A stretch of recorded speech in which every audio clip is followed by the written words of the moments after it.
नमस्कार, मी Sneha. Thank you for watching Snehi diaries and welcome back to my channel. तर thumbnail बघून तुम्हाला पुन्हा कळालं असेल की आज मी काय एक्सपेरिमेंट करणार आहे. सो हा एक्सपेरिमेंट ॲक्च्युली मला बऱ्याच दिवसापासून करायचा होता, पण म्हटलं करूया आणि टाळत राहिली. आणि मध्ये काही कुकिंगचे असे व्हिडिओ माझे आलेले नाही आहेत. सो म्हटलं आज एक्सपेरिमेंट करूया. आणि तो थंबनेल बघून तुम्हाला कळलाच असेल की मी काय करणार. तो चकलीचा चकणा. आता ही रेसिपी माझ्या डोक्यात कशी येते मी सांगते. तर खूप दिवसापूर्वी ना मी इंस्टाग्रामवरती संजोत कीर जे शेफ आहेत त्यांची ती रेसिपी बघितली होती. ते कसले तरी प्रोडक्टचं ते हे करत होते, ॲडव्हर्टिजमेंट करत होते. आणि त्या ॲडव्हर्टिजमेंटसाठी त्यांनी हे बनवलं होतं. सो काहीशे पदार्थ मी घेतलेत आणि काही पदार्थ मी नाही घेतलेत. सो मी माझ्या पद्धतीने करणार आहे. ते कसं टर्न आउट होतं लेट सी. पण मी आधी काय काय घेतले ते तुम्हाला दाखवून देते. आणि यात मी टाकणार आहे भोपळी मिरची, कांदा कट करून घेतलेला आहे, सगळं हाफ हाफ घेतला आणि ते कोबी कट करून घेतलेली आहे. आणि मेन इन्ग्रेडियंट म्हणजे चकली. सो मी ही वाली चकली वापरते कारण मला ही जास्त चवीला चांगली वाटते. सो मी ही आणून ठेवली होती. आणि याच्यात फक्त आपल्याला चटणी ॲड करायची आहे, गोड चटणी ॲड करायची आणि लसूण मिरचीची चटणी असते ना, लाल मिरचीची चटणी ती ॲड करायची आहे. सो तुम्ही गोड चटणी ॲड करा किंवा सॉस आणि थोडीशी दही टाकूया आणि ते मिक्स करून लेट्स सी की ही कशी टर्न आउट होईल. त्यासाठी मी ऑलरेडी हा बाउल काढून घेतलेला आहे. आता आपण सगळं ॲड करूया. So let's go. आधी मी सगळ्या भाज्या टाकून घेते. याच्यात चटणी मी ऑलरेडी बनवून घेतलेली आहे कारण ती चटणी मला तशी पण खूप आवडते. सो मी ते बनवूनच ठेवते मोस्टली.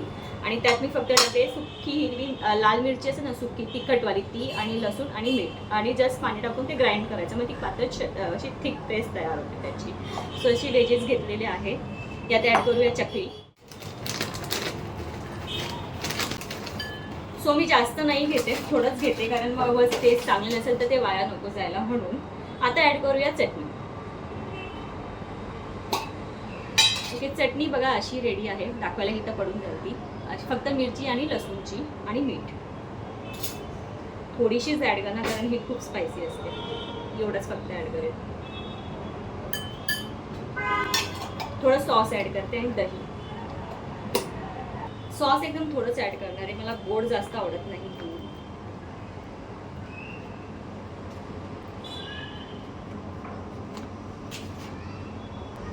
दही ती पण थोडीच ॲड करेन. मला एक्सपेरिमेंटच्या नावाखाली त्याने चांगलं बनवलं, पण माझ्याने ते बनतंय की नाही माहिती नाही.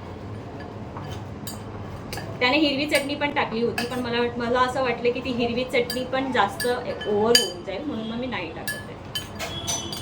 मला असं वाटते की यात शेजवान चटणी टाकून सुद्धा केली तरी छान लागली असते. ते आपण चायनीज भेळ खातो ना तसा. ओके, सो हे मिक्स करून काहीचं असं दिसतंय. आता याला प्लेटमध्ये काढून घेते आणि मग टेस्ट करूया.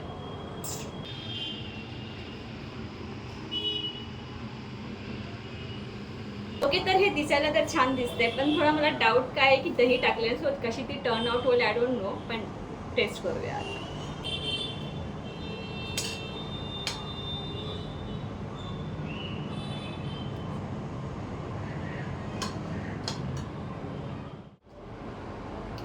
छान लागतं, म्हणजे असं वाटत नाही. म्हणजे व्हेजीस प्लस चकली भयानक कॉम्बिनेशन. म्हणजे मला वाटलं ना थोडं छान होईल. ज्यांना हवं असेल थोडं मीठ ॲड करू शकतो. मला मीठ लागत नाही म्हणून मी नाही टाकलं आहे. थोडंसं मीठ ॲड करू शकता तुम्ही, तुमच्या चवीप्रमाणे ॲड करा. पण आणि ज्यांना जास्त तिखट नसेल आवडत त्यांनी गोड चटणी किंवा सॉस ॲड करू शकता. मला जास्त गोड नाही आवडत म्हणून मी नाही ॲड केलं. ओव्हरऑल हा खूप छान म्हणजे एक्सपेरिमेंट झाला. म्हणजे खूप छान टेस्ट आहे. आणि मला वाटलं नव्हतं की हे पण टर्न आउट होईल. म्हणजे चकलीबरोबर कोण असं खेळू शकतं मला वाटलं. Hats off Sanjot Keer. तुम्ही म्हणजे त्यांचं विचार करायची लेवल. आता हे किती लोकांनी केलं असेल आय डोंट नो, पण माझ्यासाठी ते फर्स्ट टाइम होतं आणि न्यू होतं. सो मला ते जरा क्रिएटिव्ह वाटलं. तुम्ही सुद्धा ट्राय करा आणि मला सांगा कसं वाटलं. थोडंसं माझ्यासाठी स्पायसी पण झालं आहे, बट स्पायसी खायला मजा येते. ओके, सो तुम्ही सुद्धा ट्राय करा आणि मला कमेंट बॉक्समध्ये नक्की सांगा तुम्हाला कशी वाटली.